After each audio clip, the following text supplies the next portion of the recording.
Hello everybody, welcome back to the channel.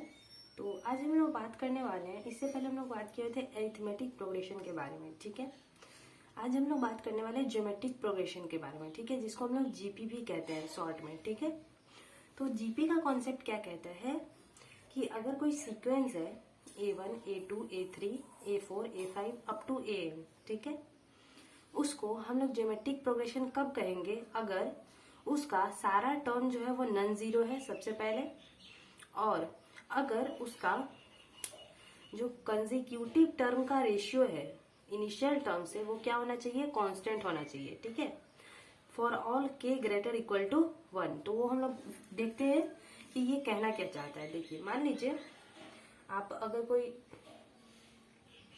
अगर कोई sequence ले लो, ठीक है, जैसे कि 6, 18, 54, 162 इस टाइप से। ठीक है, अब देखिए यहाँ पर ये एक सीक्वेंस है, इसमें सारे टर्म्स क्या है? नॉन जीरो है। फाइन। अब देखिए यहाँ पर अगर मैं बात करूं कि इसको अगर मैं इससे डिवाइड करूं, ठीक है, मतलब 18 डिवाइडेड बाई 6 क्या होगा? 3।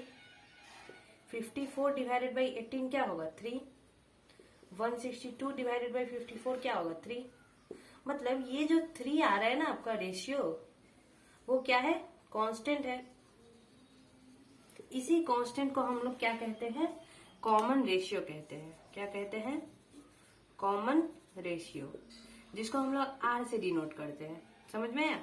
मतलब इसमें का जो फर्स्ट टर्म है, ये आपका फर्स्ट टर्म है, ये सेकंड टर्म है, ये थर्ड टर्म है, तो इससे ठीक एक आगे वाला टर्म, एक ज्यादा टर्म को अगर मैं इसी टर्म से डिवाइड करूं तो उसका जो रेशियो आना चाहिए वो क्या आना चाहिए? कांस्टेंट आना चाहिए, जिसको हम लोग यहाँ किससे रिप्रेजेंट करें? के से।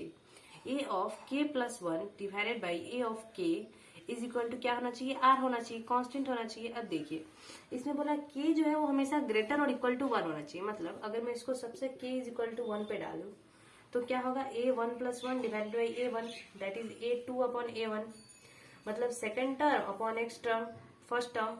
ठीक है, तो ये हमारा क्या है? 18/6 दैट इज इक्वल टू 3। तो इसी टाइप से यही कॉन्सेप्ट यहाँ पर आपको दिया हुआ है। ठीक है, अब देखिए जो हमारा कोई जीपी है, अगर उसका nth टर्म मुझे निकालना हो तो उसका जो nth टर्म होता है उसको हम लोग क्या कहते हैं? उसका जनरल टर्म कहते हैं। ठीक है, यहाँ भी हम लोग सेम नोटेशंस को यूज कर सकते हैं। जो हमारा फर्स्ट टर्म है उसको हम ए से डिनोट करते हैं। जो हमारा कॉमन रेशियो है उसको हम लोग आर से डिनोट करते हैं। वहां पर हम लोग कॉमन डिफरेंस पढ़ते थे ना अरिथमेटिक प्रोग्रेशन में, क्योंकि उसमें जो सेकंड टर्म और फर्स्ट टर्म में एक डिफरेंस होता था, लेकिन यहाँ पर सेकंड टर्म और फर्स्ट टर्म का क्या होना चाहिए? रेशियो कांस्टेंट होना चाहिए, उसमें डिफरेंस कांस्टेंट होता था। ठीक है, तो यहाँ पे कॉमन रेशियो को हम लोग आर से रिप्रेजेंट करते हैं। nth टर्म को हम लोग किससे रिप्रेजेंट करते हैं? TN से।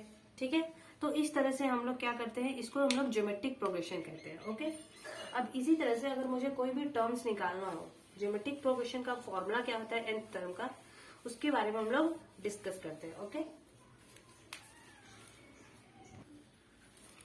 अब देखिए हम लोग nth term of A GP के बारे में डिस्कस करते हैं। जैसे अगर कोई भी हमारा जीपी है, कोई भी हमारा ज्योमेट्रिक प्रोग्रेशन है, उसका अगर मुझे nth टर्म निकालना हो तो हम लोग इस फॉर्मूला के हेल्प से क्या करते हैं? उसका nth टर्म निकालते हैं। फॉर एन एग्जाम्पल, अगर हमारे पास एक जीपी है 2, 4, 8, 16 इस टाइप से, ठीक है, और इसका अगर मुझे पूछे कि इसका आप 20th टर्म बताओ, इस ज्योमेट्रिक प्रोग्रेशन का 20th टर्म क्या होगा, तो हम क्या निकालेंगे? T20।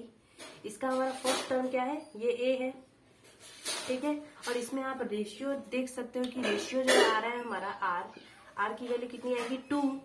जब हम इसको अप्लाई करेंगे फॉर्मूला में तो क्या हो जाएगा? 2 into 2 to the power n क्या है? 20, तो 20 minus 1 that is equal to 2 into 2 to the power 19 that is equal to 2 to the power 20।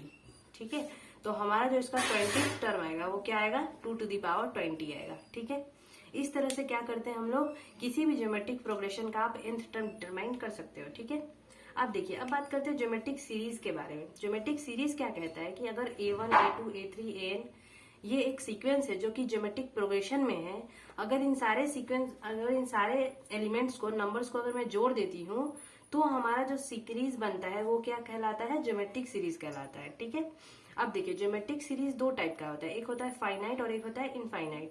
Infinite मतलब अगर मैं इसे A1 A2 A3 इसे अगर हम इन्फिनिटी तक जोड़ते जाते हैं तो ये किस में आता है, इनफाइनाइट ज्योमेट्रिक सीरीज में, ठीक है, इनफाइनाइट जीपी में। और अगर हम इसे फाइनाइट नंबर तक ऐड करते हैं, लाइक 10 नंबर तक, 20 नंबर तक, तब हम इसको क्या कहते हैं, फाइनाइट जीपी कहते हैं, ठीक है। तो ये होता है कुछ फॉर्मूलाज। अब हम लोग नेक्स्ट वाले वीडियो में ज्योमेट्रिक मीन के बारे में बात करेंगे और ज्योमेट्रिक सीरीज के जो फॉर्मूला होते हैं उनके बारे में डिस्कस करेंगे, ठीक है। आज के लिए इतना ही, थैंक यू।